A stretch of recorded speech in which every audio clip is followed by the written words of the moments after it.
오늘은 또 성령과 은사에 대해서 말씀드리겠습니다.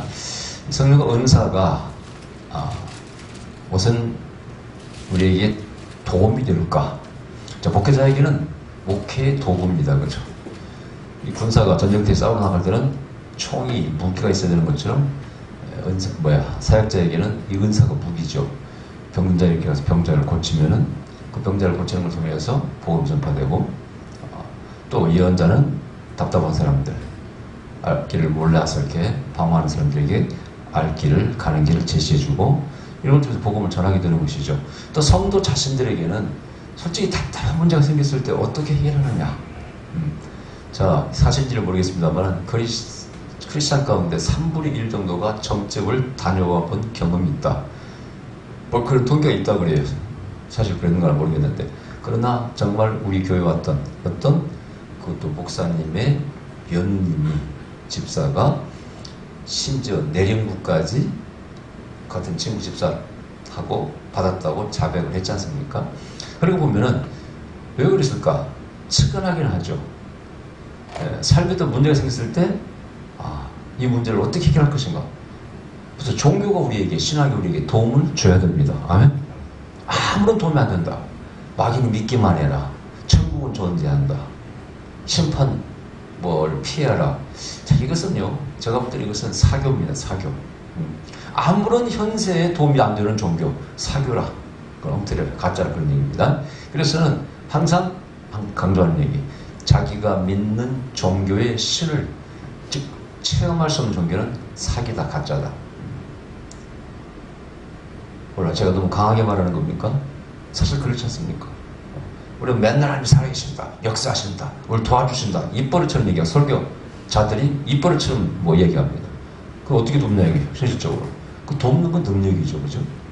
예언이면 예언, 계시면 계시, 또 치유면 치유, 축사면 축사. 근데 그걸 부정한다면 말이 안 된다, 그런 얘기죠. 성령과 은사는 정말 필요한 것이다.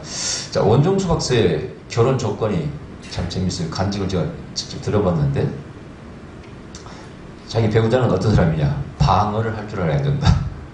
그분이 이제 서울대에서는 유명 있는가 봐요. 의사고시도 1등을 합격해. 그래가지고 유명하고, 그러니까 중매쟁이들이 줄을 섰는가 봐. 그것도 막 대한민국에서 잘 나가는 집안의 딸들을 중매주려고 줄을 섰어요. 그래서 막 피해 다녔어요. 그 분이 퇴근하면 막 도망다니고 피해 다녔는데, 얼마나 좋은 조건들을 제시했었겠어요. 근데 자기는 조건이, 내 아내는 방어를 할 줄 알아야 된다. 그러니까 이것을 보면 영적 수준이 맞아야 된다는 뜻입니다. 재밌는 얘기예요. 사실은 참 지혜로운 것이죠. 이 사람이 의사가 되었어. 그것도 전국에 의사 고시 1등을 했으니까 훌륭한 의사, 능력 의사가 된다는 것은 자명한 일이고, 근데 머리를 굴려가지고 돈 많은 집 규소하고 결혼해가지고 병원도 차려주고 이렇게 생각할 수도 있습니다. 그래요? 대부분이 생각하죠. 근데 아니야. 자기의 행복은 신앙생활을 부부간에 잘 하는 데 있다는 것이죠. 할렐루야. 근데 신앙생활을 잘하는 것도, 그것도 내용이 있어야 돼. 너무 영적으로 안 맞으면은 골치 아프다 이거예요. 제가 아는 어떤 목사들 가운데서도 이 부부간에 영적으로 안 맞아서 고통받는 분이 많습니다. 어떤 분은, 사모님은 영적입니다. 집회도 다니고 원서도 체험하고, 남편이 아주 왕고집, 옹고집입니다. 절대 은사를 인정하지 않습니다. 평생 고통입니다. 사모님 은혜 받으러 갑시다. 은혜 받으러.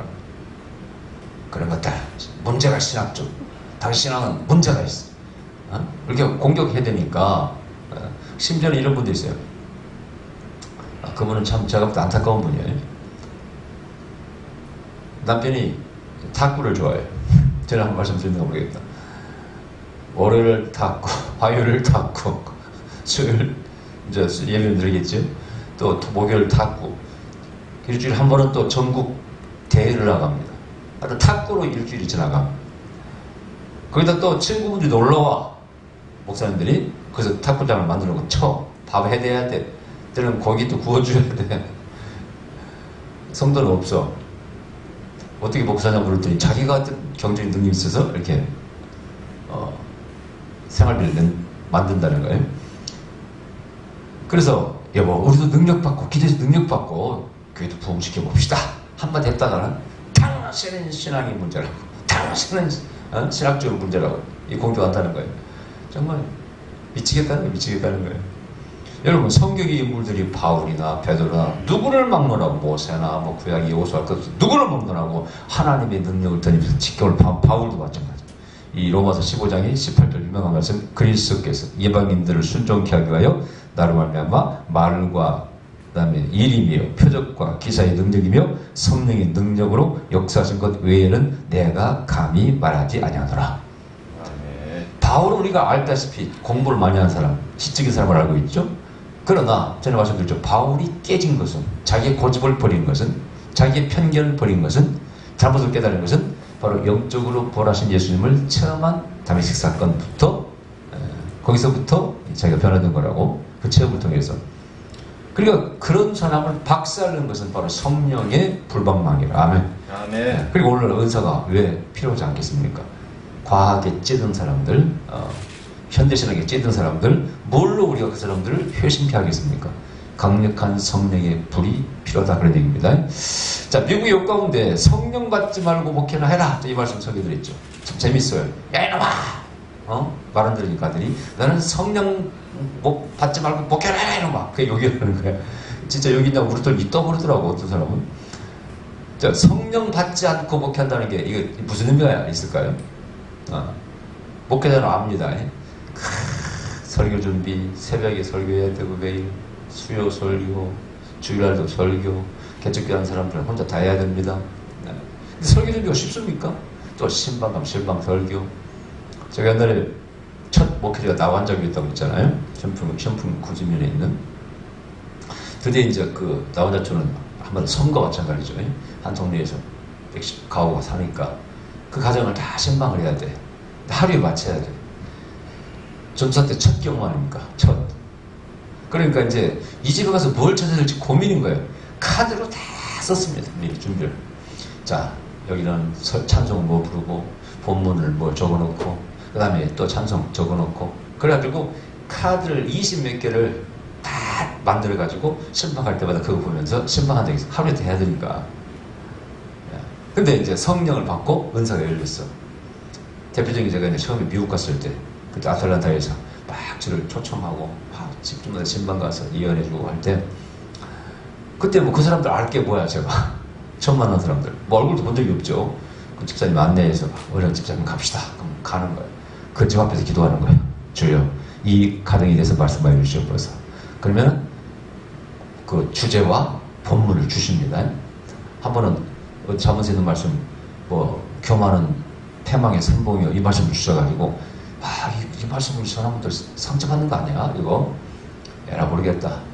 선포했어요. 그때 전소하님인데, 하나님께서 이 가정에 이 말씀을 주십니다. 딱 선포했어요. 그랬더니 그 전소하님 하시는 말씀이, 목사님, 그러세요?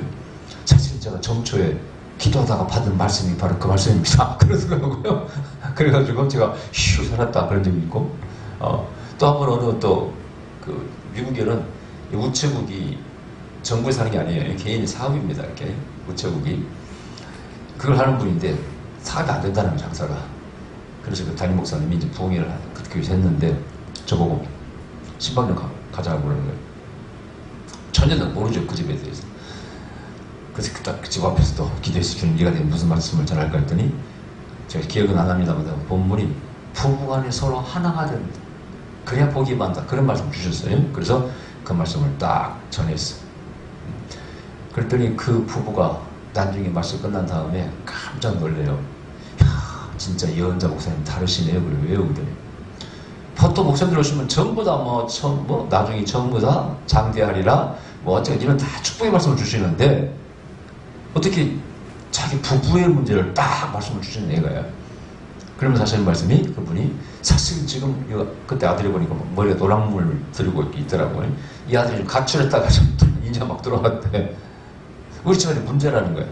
근데 원인은 뭐냐? 부부 간의 문제예요. 그 문제가 뭐라고 생각합니까? 했더니 둘 다 부모에게 상처를 받았어요. 그 부인은 아버지의 상처를 받았어요. 어렸을 때부터 학대 비싸게 받아가지고 그것이 반사적으로 남편에게 화살이 가는 겁니다. 또 뭐 그 남편은 또 하여튼 뭐 어머니 때문에 그런 건 아닌데 어쨌든 어떤 상처가 있어. 그래서 상처와 상처가 서로 만나 싸우니까 맨날 싸우는 거예요. 그것을 본 아들이 또 말을 안 듣습니다. 그래서 가정이 지금 풍지박살 직접 일어나는 거야. 그걸 고백하면서 그래서 내가 그러니까 이 말씀을 주셨겠죠. 집사님 부부는 서로 화합하지 않으면 절대 앞으로 축복이 올 수가 없습니다. 그래서 제가 특히 그 사도행 1장에 12사도 가운데 곤란 가룟유다 대신 맏딸을 채우고 이 자리에서 불이 떨어지는 것처럼 반드시 앞으로 두 부부가 손잡고 기도해야 됩니다. 그래야 축복이 임합니다. 그랬더니 하여튼 그분들이 그러더라고요. 야, 역시 예언자 목사님 다르시다 그러면서 그런 식의 순방을 수동을 많이 했죠. 또 여러분 우리 교회 아다시피 이제 말씀을 받아가지고 주제와 본문을 받아가지고 저 설교를 진짜 성령 제가 은사가 열린 다음에 거의 70% 정도는 그렇게 다 했지 않습니까? 또 세미나 때 다 훈련시켜서 목사들이 체험도 하고. 근데 자 그런 식으로 하다가 내가 일일이 내 힘으로 능력으로 그걸 다 만들어서 한다. 이건 정말 쉬운 게 아니죠. 그리고 은사라는 것은 사실은 목회한테 굉장히 큰 도구가 됩니다. 그 다음에 이것이 결국은 성도들에게 은혜가 되잖아요.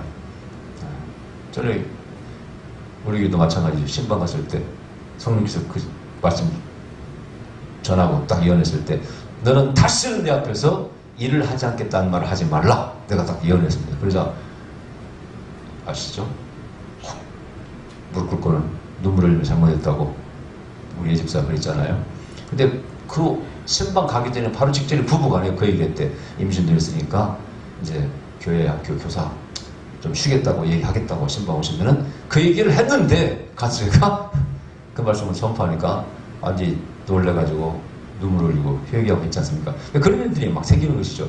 그러니까 이 성령으로 가서 말씀을 전하면은 은사를 통해서 말씀을 전하면은 전하는 사람도 있고 받는 사람도 그게 레마로 들려오기 때문에 심령과 골수를 찔러 쪼갠다는 말씀이 뭔가를 체험하게 되는 것입니다. 이건 사람에게 중요한 것이죠. 자, 그 다음에 오늘 본문을 읽었던 바울의 모든 사역은 성령의 사역이 있다. 여기 말고도 고린도 2장도 마찬가지입니다. 거기에 그 표적과 기사에 대해서 말씀. 이 사도의 권세가 뭐냐? 표적에 따르는 거라는 겁니다. 절대 말로만 하는 게 아니라는 거예요. 그래서 바울은 은사에 대해서 정말 대가였고 그걸 정리한 게 고린도전서 12장 또 14장 이런 데 보면은 놀라울 정도로 지금 오늘날 우리가 체험하는 모든 것에 은사가 거기 다 나타나 있습니다. 심지어는 그 우리가 모든 소리는 다 뜻이 있다. 우리가 방언도 통변하잖아요. 이런 원리가 거기 다 담겨 있습니다. 자, 그 다음에 성령을 받는 것은 마치 동화 속에 요정을 친구로 얻는 것과 비슷하다. 성령은 필요할 때 돕는 분이시다. 제가 처음에 이제 20몇 년 전에 은사가 좀 열려가지고 매일매일 그때는 성령 일기를 썼습니다. 우리 홈페이지에다가 그때 좀씩 쓴 적 있잖아요. 일단 귀찮아서 안 썼지만은 참 신기한 것은 매일매일 저째 꿈으로서 말씀하셔요. 그날 일어날 일을 보여주셔요. 이렇게. 심지어는 누가 찾아온다. 키에는 어느 정도 무슨 옷을 입고 여자냐 남자냐 꿈에 보여주셔. 기다려보면 그 다음날 진짜 누가 옵니다. 또 환상으로 보여주시고 또 교인들 집안에 어떤 일이 일어날 것을 또 꿈으로 보여주신다든가 그럴 때가 있어요. 이야, 참 신기한 일입니다. 지금도 옛날 기억나네. 어떤 그때 여집사 꿈에 탁 밥상을 차려가지고 가져왔더라고. 꿈에 꿈을 깨자마자 이건 그 집에 좋은 일 있을 거라는 생각이 딱 느낌이 와요. 그래서 내가 물었죠. 나한테 만나가지고 집사님 좀 좋은 일 있으십니까? 그랬더니 아니요 없어요. 좀 있다가 와서 그러는 거예요. 그때 보험했잖아요. 그때 그 달에 보험의 왕이 되었다고. 그러니까 그 미리 보여주셔. 또 안 좋은 일, 그 집에 누가 안 좋은 일이 생겨요. 내가 예언합니다. 조심하세요. 물론 거꾸로 또 큰 흉한 일이 생겼고 이런 일이 생기는 것이죠. 그러니까 자 목회 정말 요정이 빠쳐입혀 돕는 것처럼 도와주셔. 그뿐이 아니죠. 수많은 정말 그런 일이 많이 있었죠. 자, 그래서 헬라어 파라클리토스라는 말이 보혜사 성령이 곁에 와서 돕는 분이다. 그런 뜻을 가지고 있다고 말씀을 드린 적이 있어요. 자, 그런데 우리가 신학적으로 삼위일체 하나님을 말씀합니다. 삼위일체 하나님. 삼위일 교리를 다 믿죠. 성부와 성자와 성령이 계십니다. 근데 우리는 때로는 이제 이 성령님을 조금 가볍게 여기는 수가 있어요. 삼위일체 하나님이라고 하면서도. 성부는 아버지니까 가장 높이고.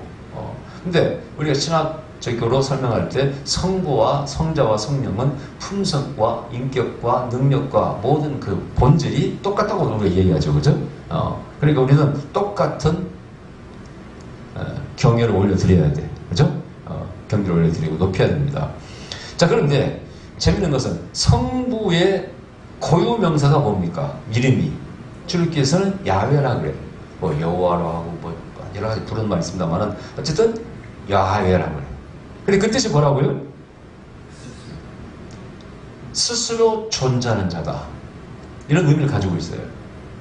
이게 고유명사죠. 자기 고유 이름이죠. 근데 오늘 이제 바울이 이걸 정리해 놨어요. 고린도전서 12장 6절에 보면은 모든 역사의 주체가 바로 성부라고 말씀하고 있어요. 은사를 설명하면서. 그러면서 이 성부는 누구냐? 성부로부터 성자와 성령이 나옵니다. 모든 우주에 존재하는 것을 그려내면서 설계자가 성부라고 이렇게 말할 수가 있겠죠. 그 다음에 성자 예수는 뭐예요? 자기 백성의 죄로부터 죄로부터 구원할 자를 가지고 있죠. 그죠? 예수라는 이름이 누가 하면 저한테 그러더라고. 아니 기독교는 틀렸대. 엉터리래. 예수님이 태어날 때 예언하기를 어떤 성경에는 임마누엘이라 하라. 또 어떤 데는 또 예수라라. 왜 틀리냐 이거야. 이게 불신자들이 공격을 해요. 근데 우리 기독교들도 거기에 대해서 좀 이렇게 궁금해하는 사람이 있어요. 왜 여기는 임마누엘이라고 했을까? 여기는 예수라고 했을까? 전에 말씀드렸죠. 성경에서는요, 우리가 어떤 단어에 개념적으로 어떤 단어에 하나님을 다 담을 수가 없습니다. 그래서 하나님은 여러 가지 이름을 가지고 있다고 했습니다. 고유명사는 보통 야훼 하나님, 예수라고 되어 있습니다만은 그 특징적으로 캐릭터라고 하죠. 그 성품과 인격에 따라서 여러 가지 이름을 붙여요. 그래서 뭐 나의 주님이라고 부를 수도 있는 것이고, 또 뭐 치료하시는 하나님 여호와 라파 뭐 이렇게 붙여서 승리하시는 하나님 여호와 니시 이렇게 뭐 전능하시는 하나님 열셔다 이렇게 붙일 수 있다고 했죠. 이 고유명사는 아니지만은 그 하나님의 특성을, 특징을, 캐릭터, 인격을, 그 다음에 능력을 담아서 표현한다고 그랬죠. 그럼 임마누엘은 뭘까요? 왜 성자 예수님을 임마누엘이라고 부를까요? 임마누엘은 바로 구약의 저 임재와 그 다음에 성막과 이 모든 게 다 연결되어 있습니다. 원래 우리 하나님은 우리 곁에 함께 계시기를 즐겨하시는 하나님입니다. 땅 위에 찾아오시는 하나님입니다. 구약의 하나님 마찬가지죠. 그래서 성막이 뭐 dwelling place라고 그래요. 거하는 곳. 그걸 히브리어로 미시카라고 그랬죠. 하나님 영광이 머문다는 뜻이에요. 그런데 우리가 범죄했을 때 이가봇이라고 그래요. 하나님 영광이 떠났다 그럽니다. 자, 400년 동안 구약의 암흑시대라고 그러죠. 선자가 끊겼던 시대. 이때는 바로 하나님이 떠나갈 버리는 시대, 이가봇입니다. 근데 그 시대가 이제 끝나고 징계에서 풀리면서 하나님이 우리를 찾아오죠. 누굽니까? 첫째는 예언자를 보냅니다. 길을 예비하는 자, 세례요한을. 그 다음에 누가요? 하나님의 아들 예수님이 땅을 밟으시죠. 하나님의 아들이 이 땅을 밟으셨다는 것은 이제 이가봇이 아니라 다시 하나님께서 함께 계신다는 뜻입니다. 그래서 예수님은 상징적으로 바로 임마누엘이 되는 거예요. 임마누엘은 무슨 뜻이에요? 우리가 함께 사는 하나님이시죠. 그래서 예수님을 임마누엘이라 하라. 즉 이 땅을 찾아오시는, 이제 함께 하시는 하나님, 이 뜻인데, 이걸 불신자들이라든가 신학적으로 무지한 사람들은 왜 이름이 두 개입니까? 이렇게 말하는 사람이 있어요. 절대 우리는 그렇게 무지한 일을 해서는 안 됩니다. 그래서 이 성자는 어떤 일? 대속의 사업을 담당하십니다. 우리의 죄를 대신 지시고 돌아가셔. 아멘? 자, 그래서 이 예수님은 인간의 육을 입기 때문에 이 성자는 뭐가 필요해요? 성령의 능력이 필요합니다. 그래서 성령의 능력을 힘입어 내가 귀신을 쫓아내면 하나님 나라가 너에게 임하였느니라. 이 말씀을 하시는 것이죠. 그러면 인간을 오셨기 때문에 성령의 능력을 덧입는 예수님을 생각한다면 하물며 우리가 육된 우리가, 인간된 우리가 하나님의 능력을 안 받고 어떻게 일할 수 있겠습니까? 그렇죠? 깊이 생각해보면 돼요. 그러니까 오순절 성령 강림은 계속해서 이루어져야 돼. 계속 성령을 초청해야 돼. 기도해야 됩니다. 성령 받아야 돼. 불을 받아야 돼. 절대 우리 문은 안 된다. 그 뜻입니다. 제가 이제 부흥회를 다니면서 수많은 사람들 만나잖아요. 자, 부흥회 갔을 때 어떻게 부흥회를 인도할까? 물론 방법이 여러 가지가 있죠. 성경을 잘 가르치는 것도 부흥회, 사경이라고 그러죠. 또 막 웃기고 재밌게 합니다. 뭐 재밌게 하잖아요. 그것도 부흥회 맞아요. 그렇게 할 수 있으면 있으면 되겠죠, 그죠? 하면 되겠죠, 그죠? 저는 어떻게 해야 돼요? 예언자가 성령세 가는 사람은 가서 표적과 기사를 나타내야 돼요. 예언해야 됩니다. 방언 통변도 해야 돼. 영세색도 해야 돼. 안수해야 됩니다. 안수할 때 막 떨림이, 진동이 막 치유가 되고 나타나야 돼. 그거 없으면 누가 나를 부릅니까? 아마 이걸 집회하는 그 장면을 찍어서 저도 유튜브에 올리면 사람들 많이 올 것 같아. 그거 궁금하니까요. 저는 그런 집회 현장은 지금까지 한 번도 그런 데 올려본 적이 없네요. 우리 홈페이지 조금, 홈페이지 있었나? 안수하는 장면이 거의 없지 아마. 저는 솔직히 유명이 해주기도 싫고 뭐 이렇게 해서 안 올렸는데, 그런데 여러분 그런 것이 없으면 20년 동안 부흥회 다닐 수 있겠어요? 부르겠어요, 여러분이? 그러니까 은사는 필수적인 것이죠, 그죠? 자, 그래서 성자 예수가 육을 입으신 성자께서도 성령의 능력을 던지면서 살아가셨다는 것은 재미있는 이야기입니다. 참 어떤 신학적으로 중요한 얘기예요. 하물며 우리는 마찬가지로 더 큰 능력을 사모해야 한다는 뜻입니다. 그래서 직임의 주체가 고린도전서 12장 5절에 보면은요, 교회의 머리가 누구시라고요? 바로 성자 예수라. 교회가 예수님의 몸이라. 그래서 직분의 주체가 누구라고요? 바로 성자 예수님이다. 그 다음에 이제 보혜사, 파라클리토스, 이게 고유명사를 할 수 있을까? 그건 나도 확실히 말씀 못 드리겠습니다만, 일단은 예수님께서 소개했습니다. 요한복음에서 보혜사다, 곁에 돕는 자다, 헬퍼다.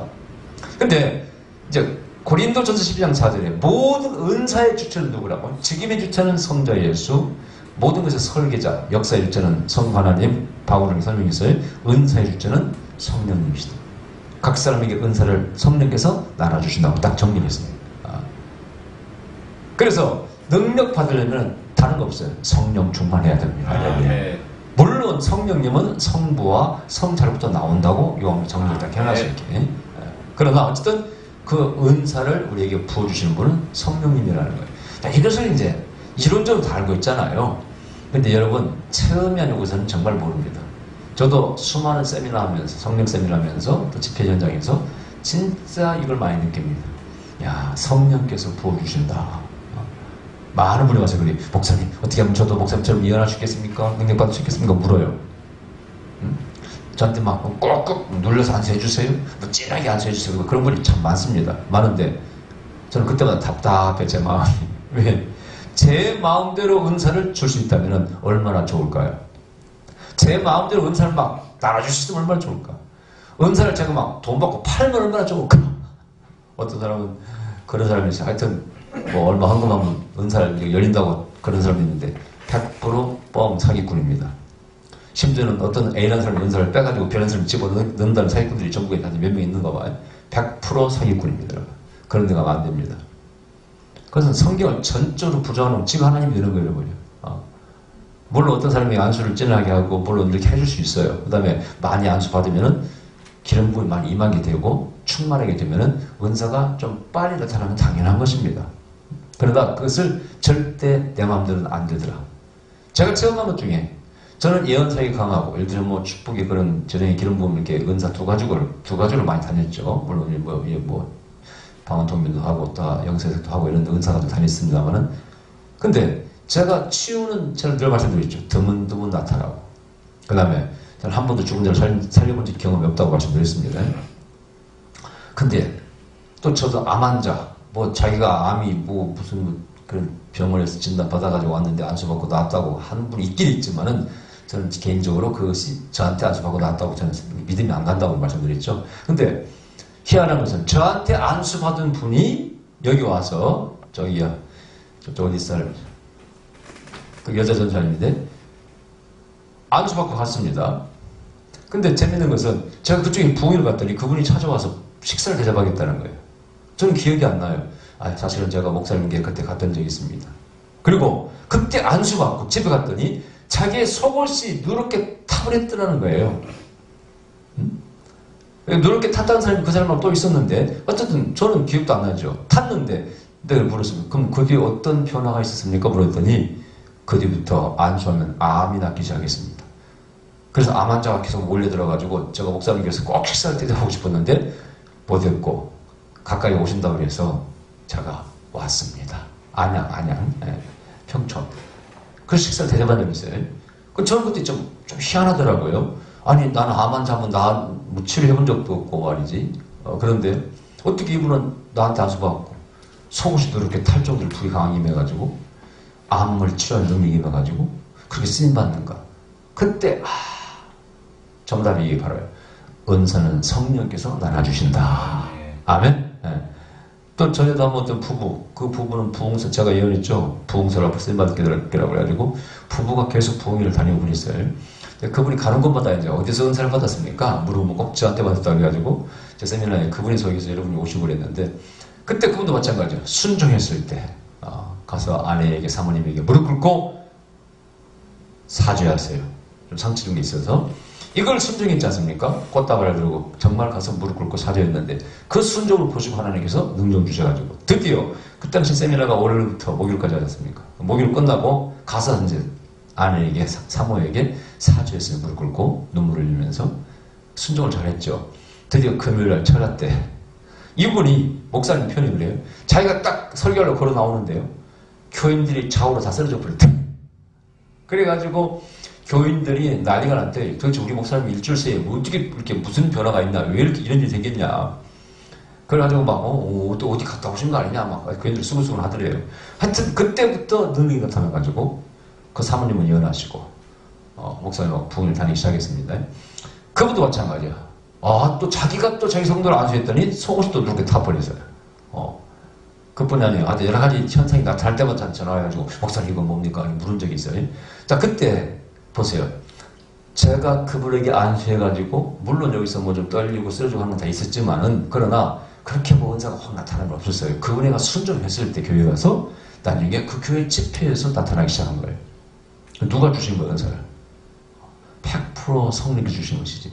이게 강사에게 꾹꾹 눌러주세요, 진하게 뭐 안수해주세요, 이것도 뭐 좀 도움이 될지는 모르겠습니다만은 가장 중요한 것은 하나님을 감동해야 됩니다. 하나님께서 은사를 주시고 그 삼일체 하나님 가운데 성령께서 우리에게 은사를 나눠주신다. 아멘. 물론 사모해야 됩니다. 그래서 이 성부, 성자, 성령님이 하시는 일이, 특히 바울이 정리한 고린도 전서 11장에 정리한 이 말씀이 이해하는 데 굉장히 도움이 됩니다. 자, 그 다음에 이 성령을 한마디로 어떤 은사를 담당하시기 때문에 일하는 기술자와 같다는 것이죠. 그래서 모든 은사, 모든 능력들을 이분이 주관하신다. 그 다음에 은사는 바꿔볼 일이다. 왜 바꿔볼 일이냐? 자, 은사가 없으면은 바울이 어떻게 그 사역을 감당했을까요? 베드로는 어떻게 그 사역을 감당했을까요? 그 다음에 영권이라는 것, 리더십이라는 게 나올 수 있었겠습니까? 절대 그럴 수가 없다는 거예요. 은사에게 있어 권능으로부터 나온다 이거예요. 자, 예수님께서 권능 있는, 권세 있는 말씀을 전해주셨습니다. 그래서 잡으러 갔던 병사들이 은혜 받고 아멘이라고 앉아있었어요. 이것이 어디서 왔을까? 물론 말씀도 권세기 전했겠지만은 말씀을 뒷받침해주는 표적과 기사가 따르지 아니했다면은, 죽은 자를 살리고 병든 자를 고치고 문둥병 자를 고치는 그런 표적이 안 따랐다면 어떻게 그 말씀이 권세가 있었겠습니까? 그러니까 권세와 리더십도 바로 능력에서 나온다는 것이죠. 은사는 무조건 받고 볼 일입니다. 근데 은사를 부정하는 사람은 뭐예요? 딱 정답이 있습니다. 자기가 은사가 없기 때문에 그렇습니다. 자기가 은사가 없기 때문에 은사를 되게 부정합니다. 자기 확실한 은사가 있다고 체험했다고 칩시다. 그 사람이 부정하겠어요? 절대 그럴 리가 만무하죠. 이것은 정말 우리 목회자들이 회개할 일입니다. 은사를 부정한 사람들은 회개할지어다. 당신이 받았어 봐. 부정하겠어요? 또 어떤 사람은 그래요. 나도 옛날에 해봤어요. 나도 옛날에 해봤어요. 그런 사람이 있어요. 근데 왜 지금 안 할까요? 제가 보니까요, 은사가 약해지면 힘들어서 못합니다. 보세요. 예언이 잘 안 된다. 예언 받으러 올 때 굉장히 부담됩니다. 예언해달라고 할 때 굉장히 부담됩니다. 저도 지금도 마찬가지. 예언해주기가 싫어요, 이런 거요. 네, 정확한 예언을 하기가 쉽지 않거든. 저번에도 군산 집회 가지고 예언할 때 마찬가지예요. 거기에 어떤 여자 목사님 오셨어요. 손녀딸 데리고 왔어요. 한 번도 자기 손녀딸, 자기 가정의 비밀을 이야기한 적이 없어요. 근데 손녀딸 이름을 헌금을 했습니다. 성령께서 저에게 보여주시고 말씀하시는 걸 전해드렸습니다. 근데 그 아이의 영적 상태가 너무 슬퍼하고 가슴 아파하는 그런 상태였어요. 그걸 전해드렸습니다.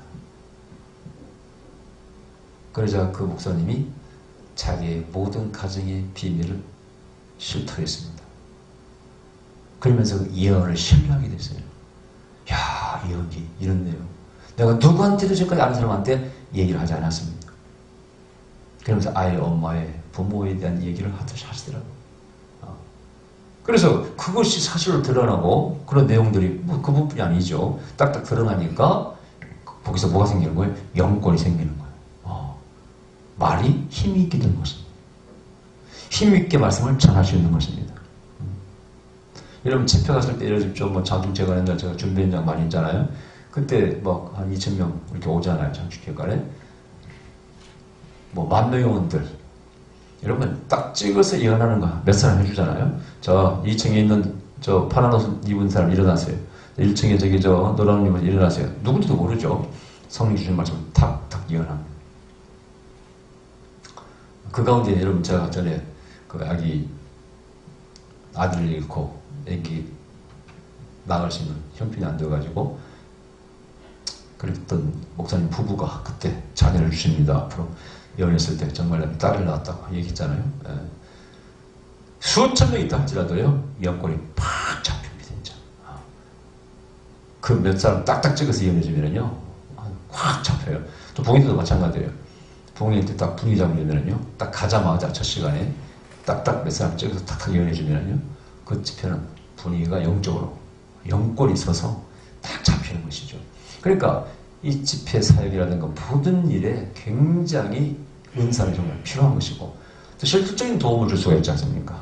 저기서 오늘 수많은 상담을 온 분들 제가 예언이 아니면 뭘로 그분들 직접 도움을 줄 게 있어요. 뭐 인간적인 도움으로서 물론 이제 필요한 것도 있죠. 제가 뭐 대책 도움 다 합니다만 그것은 부족한 면을 채운 것이죠. 역적으로 다 하지 못하는 것 은사로 다 하지 못하는 것을 채우기 위해서 그걸 하는 것이지 그러나 주는 그것이죠. 저에게 예언 은사가 없으면 뭘로 하겠습니까, 여러분요? 자, 그래서 은사는 정말 바꿔볼 일이다. 그래서 제 친구 그 동기 목사 얘기를 했죠. 전에 아마 기억이 날 거예요. 옛날 막 예수님 명언이 물이 뜨거워질지라 하고 산기도 갔다가 추운 겨울에 물이 얼어붙어가지고 세수하려고 했더니 물이 무거워지니 막 녹아고 뜨뜻해지고 또 아폴로 눈병이 생겨가지고 아들도 그렇고 자기도 그랬고 예수님 명언이 아폴로 눈병이 사라질 찌하다 선포했더니 눈병이 사라져가지고 놀래가지고 이건 귀신 주는 거 아닌가 하고 제발 좀 없어지라고 주님 이거 좀 제거해달라고 기도해가지고 은사를 소멸했던 제 동기 얘기를 했던 적이 있습니다. 나중에 이제 목회하다 보니까 능력이 필요하게 해가지고 저기 어디 서울에 있는 그 목회자 세미나에 오셨더라고요. 날 만나가지고 내가 그때 이제 막 불 받을 때 아닙니까? 막 손에서 막 불이 막 나올 때니까 나보고 이렇게 손을 내밀더니 만점 여기 해보라는 거야 안주를. 그래 내가 진짜 기름 부음을 성령이요 뭐 이렇게 기도하면서 마음속으로 아니 그때는 막 손에서 정말 장풍은 안 나왔지만 불이 나올 때 아닙니까? 정말 그때는 그래서 진짜 세고 더 지금도 물론 안 쏠 때 그런 게 있지만은 그러니까 손에 막 뭐가 임하잖아요 이렇게 뭐 그러니까 놀래가지고 야 진짜 뭐 임하네요 그러면서 저한테 호들갑을 떨더라고요. 근데 그분이 그래요. 은사를 잃어버리고 목회 현장에서 은사가 필요하니까 쓰려고 하니까 없으니까 너무 답답하더라는 거예요. 이분은 반납해 버렸습니다. 그렇게 뭔가 자기가 체험을 했는데 저는 가로등께 성령을 알고 이제 늦은 다음에 한참 뒤에 그때서 구했습니다. 그리고 결국은 여기까지 달려왔습니다. 감사한 일이죠. 자, 그 다음에 은사인가 타고난 성품인가? 은사는 성령의 품성과 능력이 나타나는 것이다. 파네로시스라고 이렇게 말하는 헬라어로. 따라서 예수 믿고 나타나는 품성과 능력은 바로 성령이 선물로 주셔서 나타나는 은사다. 자, 어떤 사람이 있어요. 이 사람은 처음부터 사랑이 많은 사람이에요. 베풀기 잘하고. 이거 은사야 아니에요. 이건 아니죠. 그죠? 그냥 그분의 성품이에요. 근데 이분은 원래 그런 성품이 없어. 근데 성령 충만하면서부터 뭐가 나타나기 시작해요. 기도를 많이 해, 전도를 많이 해. 이것은 하나님께 받은 것, 기프트, 선물이기 때문에 은사라고 말하는 것이죠. 그래서 사랑이 은사냐, 뭐 선물이냐, 이거 논쟁할 필요 없다고 그랬죠. 어떤 것이 나타나는 것이 은사다. 그럼 바울이 왜 9가지만 얘기했느냐? 그것은 모르죠. 왜 바울이 9가지만 했는가? 성경에 은사는 9가지밖에 없다는 말씀은 없습니다. 다만 대표적인 9가지를 바울이 정리했다고 말씀드렸고, 아마도 그것은 신비주의 어떤 랍비들이 이야기했던 하나님의 10가지 그런 본성과 특성이 있는데요. 본질이 있는데, 그 중에 눈에 보이는 물질 왕국이라고 그래. 그거 빼놓고 나머지 지혜, 장엄 뭐 여러 가지 있는데 그게 9가지의 영적인 것이. 아마 거기서 유래되었을까? 저는 추측을 해봐요. 확실치 않습니다.